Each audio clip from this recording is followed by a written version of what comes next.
안녕하세요. 경기도에 살고 있는 58세 여성입니다. 저는 친척분의 소개로 남편을 만나 22살의 이른 나이에 결혼하게 되었어요. 그 전까지 남자를 사귄다는 상상도 하지 못하고 있었죠. 집안 어른들의 말에 이끌려 얼떨결에 결혼을 하게 되니까 마음고생이 심했습니다.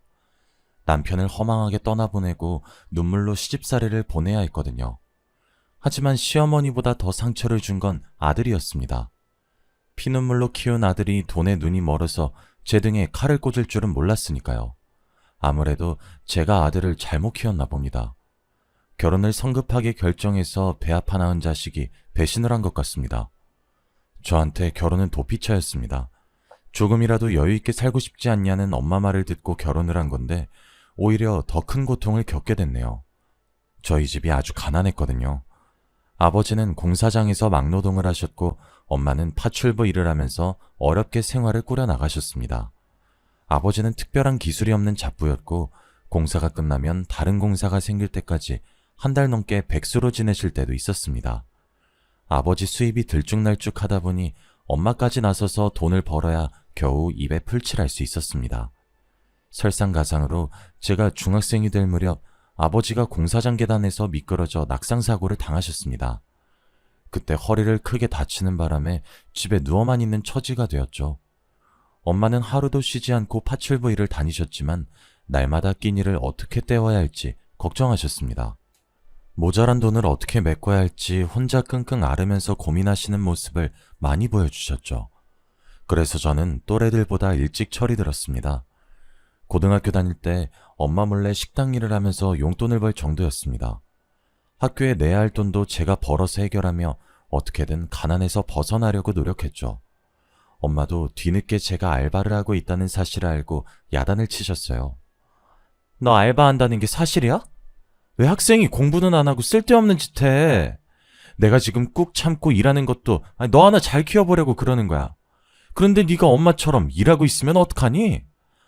지금 당장 생활비도 없는데 어떡해. 내일 굶어야 하는 마당에 공부는 해서 뭐해? 어차피 대학 갈 생각도 없어. 지금부터 돈 벌어서 엄마 돕고 싶단 말이야. 그냥 아무 걱정하지 말고 공부만 하라니까 왜. 엄마는 아무 걱정하지 말고 공부만 하라고 하시면서 울컥하시더라고요. 제가 벌지 않으면 대책이 없다는 걸 알고 계셨던 거죠. 결국 엄마도 한참을 우시더니 같이 이겨내자고 하셨습니다. 미안하다 미정아. 엄마가 파출부 일을 늘려볼게. 잠깐만 도와주라. 다음 달부터는 돈 걱정 없이 공부만 하게 해줄게. 당연히 저는 엄마 말을 믿지 않았죠. 제가 일하는 게 더 낫지 어떻게 엄마가 일을 더 늘리겠어요. 게다가 공부하더라도 소용없다는 생각이 들었어요.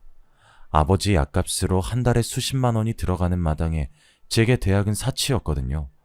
일자리를 늘려 몸이 더 안 좋아지셔서 그런지 엄마는 금세 몸살이 나고 마셨죠. 엄마가 처음으로 휴가를 내고 집에 누워서는 시름시름 앓더니 눈물을 흘리셨어요. 그래서 제가 엄마 눈물을 닦아주면서 위로해 주었습니다. 엄마, 왜 울어? 힘들어서 그래? 나도 일하고 있잖아. 무리하지 말고 하던 일만 하자. 어떻게 너한테 일을 시켜? 엄마가 어떻게든 돈 벌어보려고 했는데 학생이 공부를 해야 하는데. 엄마가 끝내 말을 잇지 못하셨어요. 그 뒤로 저보고 일을 그만두라고 말하지 못하고 술만 취하면 미안하다고 하셨죠. 하지만 제가 일을 한 뒤로 생활비 걱정이 조금 덜어져서 오히려 살만했어요. 3개월, 6개월, 1년이 지나니 일도 쉬워져서 오히려 학교 공부보다 식당 일이 좋아졌는데요. 사장님도 절 좋게 봐주셨는지 저한테 졸업 후에 뭘 할 거냐고 물으시더라고요. 미정아, 몇 개월 뒤면 졸업하겠네. 식당 그만두고 취직할 거지? 일단 서울에 있는 회사에 이력서 넣어보려고 하는데 잘 될진 모르겠어요. 자격증도 따서 크든 작든 회사에 취업이 되면 서울로 갈 생각이에요. 네가 일도 잘하고 야무져서 계속 옆에 두고 싶은데 이제 성인인데 식당에서 알바만 하면 되겠니? 일단 취업 때까지만 일해주라. 요즘 일 잘하는 직원 구하기가 하늘의 별 따기야. 네, 당연하죠. 곧 그만둔다고 일 대충 하는 일은 없을 거예요. 아유, 말하는 게 넌 요즘 애들 같지 않다니까. 어른이야, 어른. 제가 일했던 사장님은 저를 딸처럼 생각하면서 아주 잘 대해주셨어요. 저도 엄마보다 사장님을 보는 시간이 더 많아져서 정이 들었어요. 그래서 이 식당에 벗어날 수 없었죠. 저도 성인이 되면 회사에 취직할 줄 알았는데 용기가 나지 않았어요. 어쩌다 회사에 이력서를 넣어도 번번이 낙방하였습니다. 오늘 면접 본 거 발표 났다며. 결과 확인해 봤어? 떨어졌어요. 아유, 너가 질 잘하는 애를 왜 떨어뜨리나 몰라. 돈 걱정하지 말고 천천히 알아봐. 네가 괜찮으면 주말에만 일하지 말고 평일까지 쭉 나와도 된다. 그래야 너도 돈이 좀 될 거 아니냐? 일단 그렇게 할게요. 감사합니다. 시간이 많아진 만큼 식당에서 일을 하게 되니까 돈이 제법 모이더군요. 돈 벌어서 가끔 맛있는 치킨이나 피자를 시켜 먹는 재미에 빠지니까 꼭 회사에 들어가야 하는 생각도 들었습니다. 식당 일도 익숙해졌고 사장님도 좋으신 분이고 게다가 안정적인 수익도 생겼으니까요. 어영부영 시간을 보내니 3년이란 시간이 훌쩍 지나버리더군요. 사람 마음이 참 간사해서 당장 취업을 못해도 돈이 나오는 곳이 있으니 마음이 급해지지 않았습니다. 그러다 보니 자격증을 따거나 취업 준비를 하는데 소홀해졌어요. 일만 하면서 지내는 사이에 22살이 되었고 그때 제가 좋다는 남자가 나타났어요. 저희 식당에 자주 들리는 단골 손님이었는데 일주일에 서너 번씩 만나다 보니 자연스럽게 친해졌습니다. 단골 손님에게 오빠라고 부르긴 했지만 이성적인 관심이 있는 것도 아니었습니다. 하지만 단골 손님은 저만 보면 해발쭉 웃으면서 저만 쳐다보고 있더라고요. 정상이 아닌 것 같기도 했고 무서워져서 없는 사람인 척 무시했습니다. 그런데 저에게 결혼하잔 말을 꺼내더군요. 미정아, 우리 결혼하자. 내가 뭘 해서라도 꼭 행복하게 해줄게. 기습적인 청혼에 저는 당황스러운 것은 물론 어이가 없었습니다. 오빠라고 부르며 친한 척 군 게 화근이었죠. 사장님이 단골 손님한테 오빠라고 부르길래 저도 따라한 것이었습니다. 사심없이 자주 와줬으면 해서 친한 척 한 건데 괜한 짓을 했네요. 이제 와서 후회하면 뭐하나요? 요즘 세상이 흉흉해서 괜히 짜증냈다가 큰 코 다칠 수 있어서 단골 손님을 잘 타이르려고 했습니다. 아니 오빠 왜 그래? 이게 무슨 황당한 소리야. 사귀자는 것도 아니고 결혼부터 하자고 들이대는 게 말이 돼? 우리 만난 지 2년 넘었잖아. 그 정도면 충분한 거 아니야? 뭐? 우리가 따로 만나서 데이트한 것도 아닌데 뭐가 충분해. 오빠, 나라서 웃으면서 말하는 거지. 다른 여자한테 이러면 큰일 나. 단골 손님은 매일 식당을 오면서 저와 연애를 한 걸로 착각을 하고 있었어요. 조금 무서운 느낌이 들어서 얼른 이 단골 손님을 떨쳐내려고 했죠. 오빠, 진짜 미안한데 난 아직 결혼 같은 거 생각 없어. 그러니까 앞으로 이러지 않았으면 좋겠어. 제가 단호하게 거절하자 풀이 죽은 표정으로 식당을 나가더라고요. 그날 그렇게 끝난 줄 알았는데 전혀 아니었습니다. 갑자기 저보고 결혼해달라고 하길래 어디가 부족한 사람인 줄 알았는데 그것도 아니었어요. 제가 모르는 사이에 주변 사람들을 설득하고 있었거든요. 그날도 단골 손님이 찾아와서 말을 걸길래 단답으로 대꾸했죠. 그랬더니 사장님이 저한테 이렇게 한마디 하는 거 있죠. 미정아, 종구한테 너무 매몰차게 대하는 거 아니니? 네? 제가요? 사장님도 아시잖아요. 종구 오빠가 계속 찾아와서 결혼해달라고 하는 거. 저 곧 서울 가는데 그러면 곤란해요. 제가 가지도 않을 서울 핑계를 댔지만 소용없었어요. 사장님이 버럭 소리치면서 제 거짓말을 지적하시더라고요. 서울은 무슨? 너 갈 생각도 없잖아. 취직 준비한다는 애가 몇 년 동안 붙은 회사도 없으면서 무슨? 네? 지금 취직 준비하고 있어요. 조금만 더 하면 되는데. 종구가 인물도 저만 하면 괜찮은 편이고 성실하고 착하잖아. 게다가 집에 돈도 많다더라. 사장님이 귓속말로 식당 앞에 있는 건물이 종구네 거라고 하시면서 몇 번만 만나보라고 부추겼어요. 어느 날은 집에 갔더니 엄마가 저를 부르더니 사장님한테 그 오빠에 대해 들었다고 하시더라고요. 너 좋다고 쫓아다니는 남자가 있다며? 사장님한테 들었어? 그 사람 때문에 미치겠어. 완전 스토커 같다니까? 남자들이 원래 그러잖아. 너 좋아서 적극적으로 대시한 건데 스토커라고 하면 안 되지. 엄마가 그 사람이 하는지 못 봐서 그래. 그 사람 말도 꺼내지 마. 그래도 식당 앞에 건물 가지고 있다면서? 그런 사람이면 한 번쯤은 만나봐도 되겠다 싶어서 물어본 거야. 엄마, 내가 무슨 연애야. 돈 벌 시간도 부족하구만. 그래, 네가 그렇다니까 어쩔 수 없지만. 엄마가 결혼하라는 것도 아니고 한번 만나보라고 얘기해본 거였어. 저는 그 뒤로 대꾸도 하지 않았지만 엄마는 내심 아쉬운 모양이었죠. 틈만 나면 종구 오빠 이야기를 꺼냈어요. 종구 오빠한테 직접 들은 건 아니었지만 오빠에 대한 소문을 들으니 마음이 흔들리더라고요. 동네 식당 앞 허름한 건물주에서 강남에 집 한 채가 더 있다는 소문까지 듣게 됐으니까요. 사귈 마음도 없는데 당사자한테 직접 물어보기도 좀 그래서 그냥 그런 소문이 있구나 생각만 하고 있었어요. 그런데 5개월 뒤에 뜻밖의 일이 터지고 말았어요. 20년 넘게 고된 일을 해오던 엄마의 몸에 이상이 생겼습니다.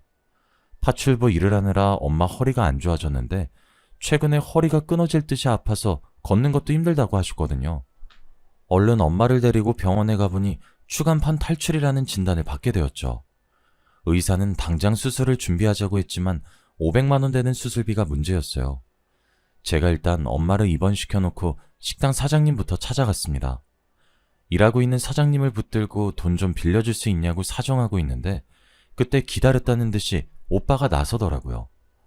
미정아, 얼마가 필요한데 그래? 내가 해결해줄게. 500만 원이면 돼. 내가 3달 안에, 아니 4달 안엔 꼭 갚을게 오빠. 안 갚아도 돼. 부모님 수술비 때문에 그런 건데 내가 그걸 어떻게 받아? 오빠가 어떻게 알았어? 오늘 네가 일하는 날인데 사장님 계시길래 물어봤어. 어머님 많이 아파서 급하게 일을 뺐다며? 계좌 불러. 지금 보내줄게. 계좌번호를 불러주니까 오빠가 진짜로 500만 원을 보내주었습니다. 아버지도 제게 이런 적이 없었는데 정말 감동이었죠. 금전적으로 이렇게 흔쾌히 도와주는 사람이 없어서 귀찮게만 느껴졌던 종구 오빠가 다르게 보였습니다. 사장님도 제 눈빛이 변하는 걸 봤는지 갑자기 제 옆구리를 찌르면서 귓속말을 하더군요. 거봐, 내가 저런 놈 없다고 했지? 한 번은 만나볼만 하다니까. 아이, 괜히 고집 피우기는. 제가 헛기침을 하면서 모르는 척 대꾸도 안 하니까 사장님이 얼른 병원으로 가라고 했습니다. 오빠도 걱정된다면서 절 따라오겠다고 해서 엄마가 있는 곳으로 얼른 급하게 택시를 잡아탔습니다.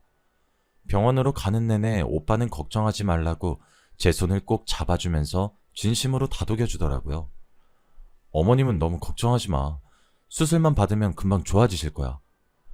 오빠가 다정하게 위로해주는데 눈물이 다 나오더군요. 가족처럼 걱정해준다는 게 이런 거구나 싶었습니다. 오빠 덕분에 병원에 도착하자마자 바로 수술비를 낼 수 있었고 빠른 시일 안에 수술도 받을 수 있었습니다. 엄마의 수술 날짜를 기다리고 엄마가 수술 받는 동안 오빠가 옆에 있어주니까 오빠를 진지하게 만나보고 싶다는 생각이 들었습니다. 어차피 이제 취업은 거의 포기한 상태였고 식당에서 평생 일해봐야 이 가난에서 못 벗어날 것 같았거든요.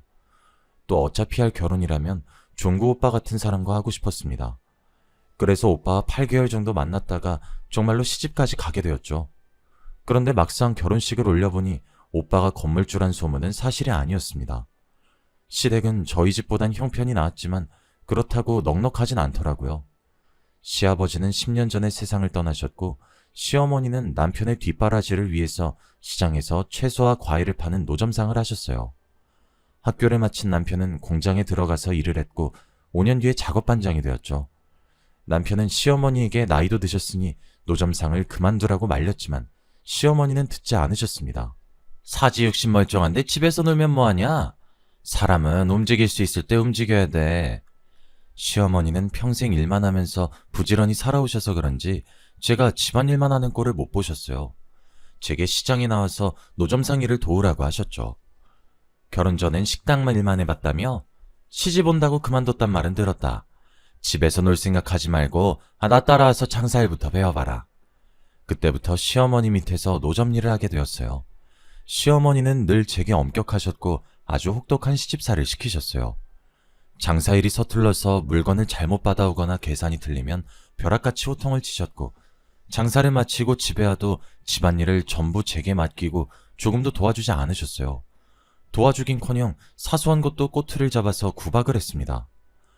장사하느라 몸살 났다고? 터 늙은 노인데도 멀쩡한데 무슨 몸살? 얼른 일어나서 저기 쌓여있는 빨래부터 어떻게 해봐라. 이렇게 게을러 빠져서 어디다 쓰겠어? 밖에서는 장사를 하느라 힘들고 집에서는 시어머니 눈치 보느라 잠시도 쉬지 못했습니다.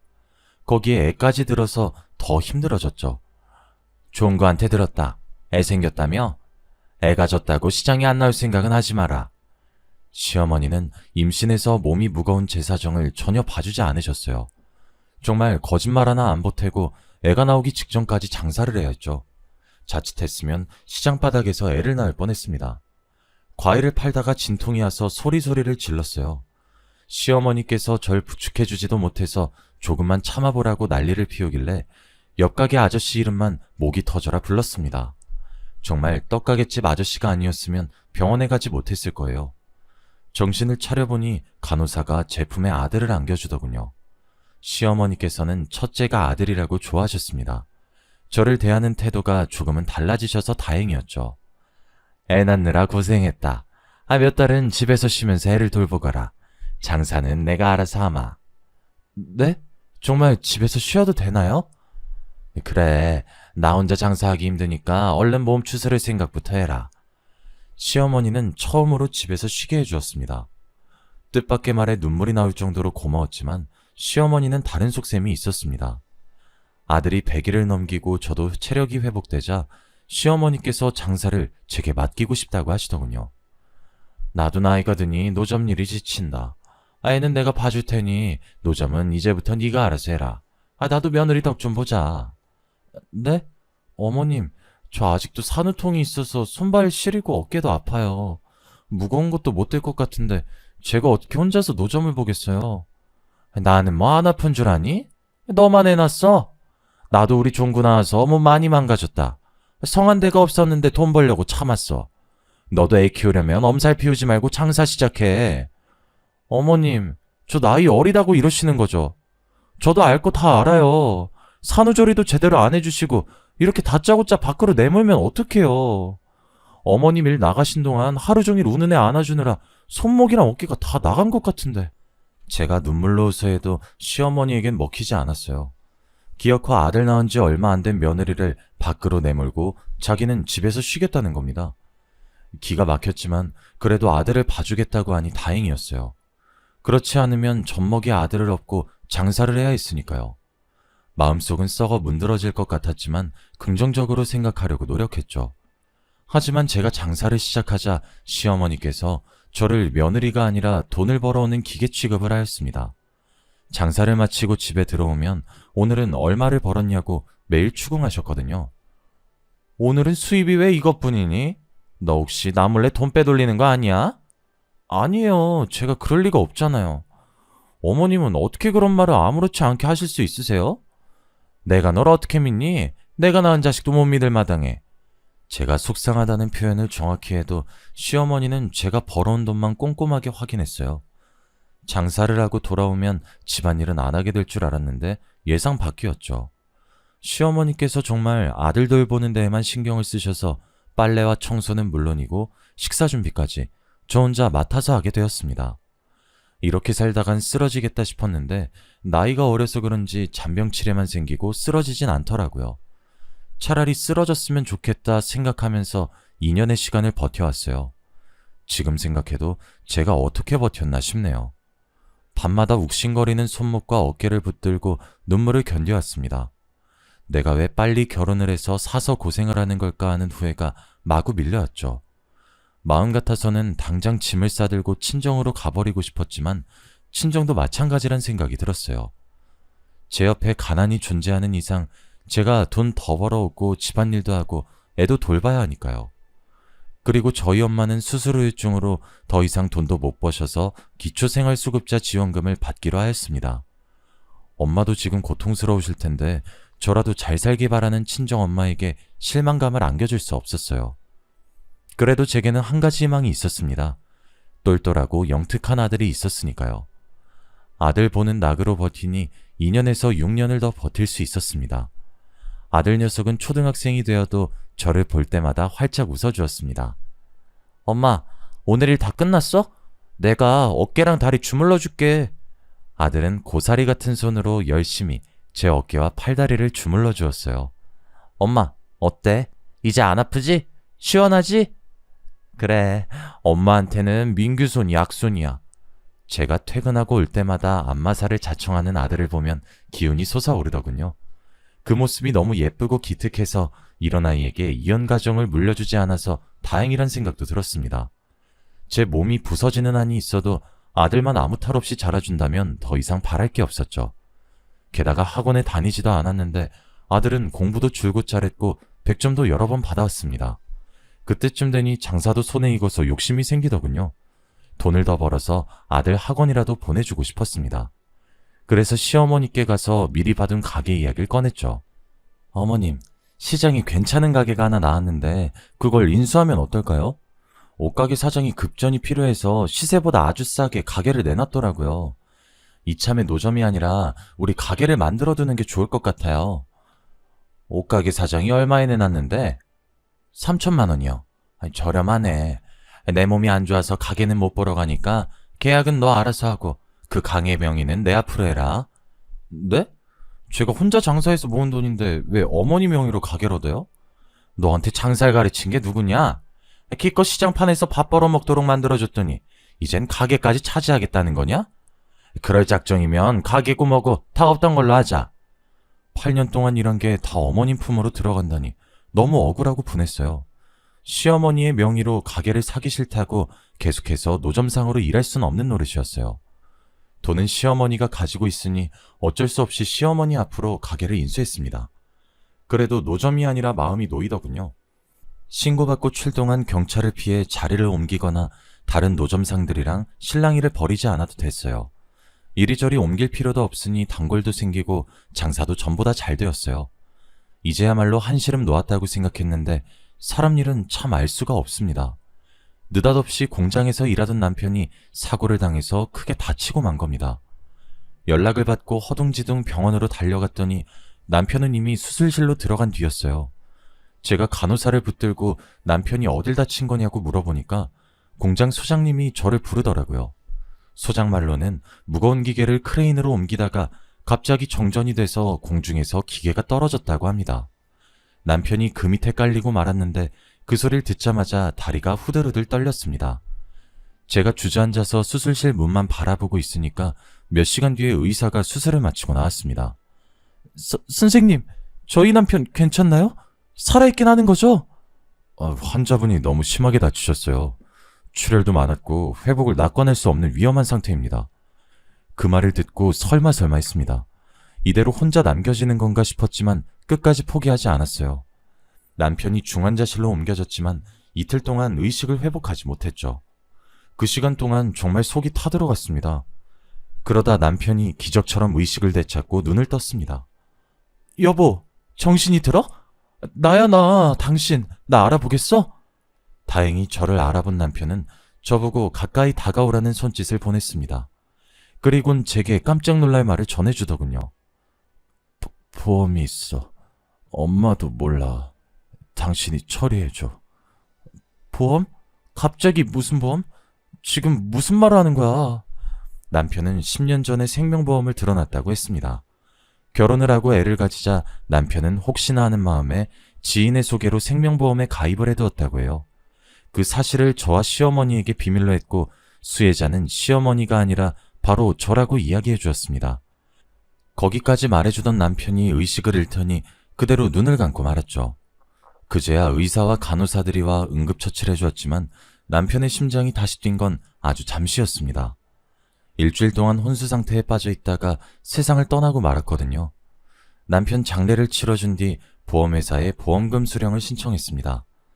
남편이 든 보험은 다른 보장은 전혀 없고 사망보상만 되는 거라서 3억이란 거액을 받게 되었어요. 하지만 시어머니가 보험금을 탄 사실을 모를 리가 없었죠. 장례를 치르다 어디서 보험 이야기를 듣고 왔는지 제게 남편의 사망보험금을 내놓으라고 다그쳤어요. 너 보험금 3억이나 탔다며? 이런 고약한 년을 봤나? 우리 아들 목숨값을 가로채려고 들어? 당장 내놔? 절대 안 돼요. 이 돈은 제 것도 아니고 어머님 것도 아니에요. 그럼 누구 거란 말이냐? 어머님 손자 민규 몫이에요. 웃기고 있네. 민규 핑계대면서 그 돈 네가 독차지하는 속셈 모를 줄 알아? 어머님이 어떻게 생각하시는 그 돈만은 절대 드릴 수 없으니 그렇게 아세요. 자꾸 돈 타령하시면 저도 못 참아요. 민규 데리고 이 집에서 나가버릴 거예요? 거듭대는 시어머니의 등살을 견디지 못하고 저는 마지막 방법을 썼습니다. 곧 팔순을 바라보는 시어머니는 체력도 많이 떨어지셨고 당뇨와 고혈압 같은 지병도 있으셔서 제 도움이 없이는 식사조차 챙기기 어려우셨습니다. 제가 자꾸 돈을 내놓으라고 보채면 나가버리겠다고 소리를 지르자 시어머니도 당황하셨는지 입을 닫았죠. 남편을 떠나보낸 뒤에 저는 전보다 더 악착같이 장사를 하면서 돈을 모았습니다. 그런데 아들이 중학생이 되던 해 뜻하지 않은 불행이 또 저를 찾아오고 말았습니다. 시어머니가 치매 진단을 받은 거예요. 매사에 저를 못마땅하게 생각하고 구박만 하던 시어머니였지만 정신이 오락가락하는 모습을 보니 친정엄마가 생각이 들더군요. 기초생활수급자 신세가 된 저희 엄마도 못 모시고 있는데 치매 환자가 된 시어머니를 모실 형편은 더더욱 못됐습니다. 가게에서 장사를 해야 하는 상황이라 어쩔 수 없이 요양원에서 지내시게 했어요. 어머니의 상태는 계속 나빠졌고 나중에는 저와 손자도 못 알아보는 지경에 이르렀죠. 그런데도 희한한 건 돈에 대한 집착은 사라지지 않으셨어요. 요양원의 간호사들과 간병인 말에 따르면 시어머니는 뭐에 홀린 사람처럼 하루 종일 요양원을 뒤지고 다닌다고 했습니다. 아마 제가 숨겨둔 돈을 찾으려고 했던 것 같아요. 그러다가 6개월 뒤 당뇨합병증으로 다리를 절단하게 되셨고 그때부터 꼼짝 못하고 누워만 지내다가 세상을 떠나고 마셨죠. 마음 불편하게 했던 시어머니가 돌아가시니 이제는 아들이 문제였습니다. 중학생 때까지만 해도 착하게 잘 자라줬던 아들이 고등학생이 되자 질이 좋지 않은 애들과 어울리기 시작했습니다. 공부는 뒷전으로 미루고 저 몰래 술과 담배까지 하더군요. 방학이 되면 친구 집에서 지낸다고 하면서 며칠씩 집에 들어오지 않은 날도 있었습니다. 제가 걱정이 돼서 잔소리를 하면 아들은 전과는 다르게 짜증을 내면서 집을 나가버렸어요. 집에 와도 제가 말을 걸면 인상부터 썼고 자기 방에 들어가면 방문을 잠그고 나오지 않았으니까요. 저는 어긋나가는 아들 때문에 마음을 졸이면서 살았는데 1년 뒤에 충격적인 일이 터지고 말았습니다. 아들이 훔친 오토바이를 타고 도망가다가 경찰에게 잡힌 겁니다. 제가 경찰서에 가니 아들의 절도는 이번이 처음이 아니라고 했습니다.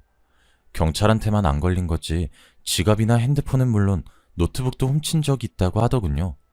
정말 이제 하늘이 무너질 것 같아서 아들을 붙잡고 눈물만 흘리고 있었습니다. 민규야, 어쩌려고 그래? 엄마 죽는 걸 보고 싶어? 제발 정신 좀 차려. 아, 진짜. 이번엔 재수가 없어서 걸린 거라고. 아들은 제가 알던 예전에 착하고 얌전하던 아들이 아니었어요. 경찰서에서 오랜만에 아들을 마주하고 있으니 수틀리면 주먹을 휘두르거나 욕을 하는 건달처럼 보이더군요. 제가 무릎 꿇다시피 오토바이를 빼앗긴 피해자한테 사죄해서 합의를 볼 수 있었지만 아들은 달라지지 않았습니다. 그 뒤로도 돈이 필요하면 남의 물건에 손을 댔으니까요. 결국 아들은 학교에서도 애들 돈을 훔치다 걸려서 주먹 다짐을 했습니다. 덩치가 크고 힘이 셌던 아들이 일방적으로 내려쳐서 아들은 학교에서도 퇴학 처분을 받았죠. 게다가 절도 혐의와 폭행죄로 소년원까지 가게 되었습니다. 1년간 소년원에서 보호감호 처분을 받고 돌아온 아들은 건달처럼 보이는 것이 아니라 완전히 건달이 되어서 돌아왔습니다. 엄마, 나 서울 가서 지내려고. 갑자기 서울은 왜? 소년원에서 친해진 애가 있는데 서울에서 같이 사업하재. 나는 몸만 오라고 했으니까 신경 쓰지 마. 서울은 안 돼. 너무 멀잖아. 그냥 엄마 집에서 같이 살자. 어? 내가 새 출발하겠다는데 왜 그래? 여기서 지내봤자 맨날 돈 없다는 이야기만 듣는데 내가 왜 여기 있어야 하냐고. 아들이 우리 집 가난한 게 지긋지긋하다고 소리를 지르는데 서울에 가지 말라고 말릴 수 없었습니다. 그래서 가서 사고만 치지 말라고 당부하고 보내주었죠. 서울로 간 아들은 한 달이나 두 달에 한 번씩 돈이 떨어지면 저를 찾아와서 손을 벌렸습니다. 남들이 들으면 안 그래도 버릇없는 놈 버릇없게 키운다고 뭐라 할지 몰라도 전처럼 물건을 훔치다가 걸린 것보다 훨씬 나았습니다. 다만 아쉬운 건 아들이 따뜻한 집밥 한 그릇 먹지 않고 가버린다는 것이었습니다. 제가 뭐라도 먹여서 보내려고 하면 인상 찌푸리기 바빴죠. 됐어. 밥은 무슨 놈의 밥이야. 바빠서 빨리 가봐야 돼. 밥 한 그릇 먹고 갈 시간도 없다는 게 말이 돼? 국 씻기 전에 한술 뜨고 가. 제가 밥 한 숟가락을 떠서 맛이라도 보라며 내미니까 아들이 성질을 부리면서 상을 엎어버리더군요. 엄마가 언제 이렇게 챙겨줬다고 그래? 이제 와서 착한 척 하지 마. 짜증나니까. 제가 장사를 하느라 밥도 제대로 못 차려주고 학교 생활은 잘하는지 친구들은 누가 있는지 살펴봐주지 않은 게 컸나 봅니다. 아들을 잘못 키운 제 탓이죠. 이제 와서 뭘 어떻게 할 순 없었습니다. 저희 민규가 30이 넘을 때까지 돈이 떨어지면 저를 찾아오는 일이 반복됐어요. 그러다 아들이 느닷없이 들이닥쳐서 다급하게 돈을 내놓으라고 했어요. 엄마, 나 300만 원만 주면 안 돼? 아니면 100만 원이라도, 어? 대체 무슨 일이야? 뭐 때문에 300만 원이 필요한지 말해줘야 주지. 그게 경마하다가 돈을 조금 날렸어. 머뭇거리던 아들이 경마와 다른 도박에 손을 댔다가 1억 정도 빚을 졌다고 하더군요. 저는 아들이 언젠간 사고 칠 것 같아서 가진 현금을 모두 다 소진한 상태였습니다. 대신 그 돈으로 집 한 채를 사뒀죠. 3억이라는 목숨값을 허투루 쓰고 싶지 않아서 오랫동안 생각해놓은 계획이었습니다. 엄마가 집을 사느라 돈이 없어. 그 집 나한테 주면 되잖아. 어차피 나 주려고 사놓은 거 아니야? 그래, 너한테 줄 거야. 하지만 지금은 아니야. 네가 결혼하면 그때 줄 테니까 그렇게 알아. 정말이지? 결혼하면 집 준다고 약속한 거야? 대신 좋은 여자 만나야 돼. 아무 여자 데려오면 절대 안 된다. 결혼이고 뭐고 당장 집을 내놓으라고 난리 깽판을 칠 줄 알았는데 아들이 순순히 알았다고 하고 나가더군요. 그리고 몇 달 뒤 아들이 결혼할 여자라며 상견례 자리를 마련하였습니다. 우리 엄마야, 인사드려. 안녕하세요. 수진이라고 해요. 만나 뵙게 돼서 반가워요, 어머님. 좋은 여자라고 해서 기대했는데 첫인상부터 실망스러웠습니다. 쌍꺼풀도 하고 코도 높이고 보톡스를 잔뜩 맞았는지 얼굴이 부어 있었거든요. 화장도 짙고 향수 냄새도 독한 게 화류계 출신이 아닌가 싶었습니다. 그런데 아들 말을 들어보니 유흥업소 출신이 맞더군요. 제가 집안 살림 살 돈도 없는데 무슨 결혼이냐고 반대하려고 하니까 갑자기 이상한 말을 꺼냈습니다. 돈이 없긴 왜 없어. 집은 엄마가 준 집에서 살면 되고 세탁기나 냉장고는 뭐 내가 돈 좀 빌리고 수진이 마이킹 좀 땡기면 돼. 마이킹? 마이킹이 뭐니? 아, 그게... 아들은 말실수를 했다고 생각했는지 며느리 눈치를 보더군요. 그러더니 며느리가 술집 여자라고 술술 불고 말았습니다. 술집 좀 나갔으면 어때? 지금부터 마음 잡고 열심히 살 건데. 설마 집 안 주려고 그러는 건 아니지? 결혼은 아직 일러. 더 생각해보고 해라. 아, 엄마한테 나중에 이야기하려고 했는데 우리 애도 생겼단 말이야. 수진이가 배 더 나오기 전에 결혼식 올리고 싶대. 뭐? 애가 생겼다고? 제가 놀라든 말든 아들의 관심사는 오로지 집밖에 없었어요. 제가 명의를 넘겨주면 당장 팔아먹을 게 분명했죠. 그래서 정신을 똑바로 차리고 아들에게 단호한 모습을 보여주었습니다. 서두르지 마라. 오래 비어둔 집이라 손볼 데가 많아. 집이 수리될 동안 당분간은 내 집에서 같이 지내자. 사람은 일단 같이 살아봐야 해. 결혼식도 혼인신고도 아직 올리지 말고 3개월만 같이 살아보게. 집 줄 생각은 안 하고 시모가 같이 살자고 하니 당연히 며느리 입이 삐죽거렸죠. 워낙 못 배운 아이 같아서 싫다고 집부터 달라고 소리를 지를 줄 알았는데 다행히 저보고 같이 살자고 했습니다. 그렇게 며느리와 같이 산 지 한 달 정도 지났을까요? 밤에 화장실을 다녀오려고 일어났다가 아들이랑 며느리 방에서 도란도란 말소리가 들려왔습니다. 내가 알아봤는데 엄마가 사놓은 집 말이야. 지금 집값 뛰어서 최소 5억은 나간대. 어머, 대박이네? 그럼 자기야, 나한테 절반 주기로 한 약속 지켜야 돼. 만약에 딴소리 하면 나 경찰에 신고해버릴 거야. 뭐? 이게 미쳤나? 나를 뭘로 신고하겠다는 거야? 혼인빙자 사기죄라고 드러나 봤어? 네가 또 사기치고 도망갈까봐 나도 알아봤다고. 너 또 가게 삼촌한테 이상한 말 듣고 이러는 거지? 너한텐 절대 거짓말 안 하니까 조금만 기다려. 할망구 죽고 나면 이 집도 내 거니까. 도대체 언제 죽는데? 나한테는 여기저기 안 아픈 데가 없다며. 너무 팔팔한 거 아니야? 조금 기다리라니까. 그동안 싫어하는 티 좀 내지 말고 얌전히 있어. 안 그럼 돈이고 뭐고 아무것도 안 줄 테니까. 숨을 죽이고 둘이 하는 말을 들어보니 아들은 집안에 돈이 많아 놀고 있다며 며느리에게 제가 가진 재산의 절반을 주겠다고 꼬신 거였어요. 두년 놈은 집 한 채로 만족하지 못하고 제가 죽으면 가게와 제 집까지 가져갈 꿈에 부풀었나 봅니다. 제가 빨리 죽기를 학수고대하고 있었단 생각에 가슴이 찢어질 것 같았죠. 조용히 방 안으로 돌아와 뜬 눈으로 밤을 지새웠습니다. 저는 한숨도 자지 못하고 아들과 며느리를 어떻게 해야 하나 고민했습니다. 그래서 해가 뜨자마자 아들에게 집수리가 끝났으니 신혼집으로 가라고 이야기해 두었습니다.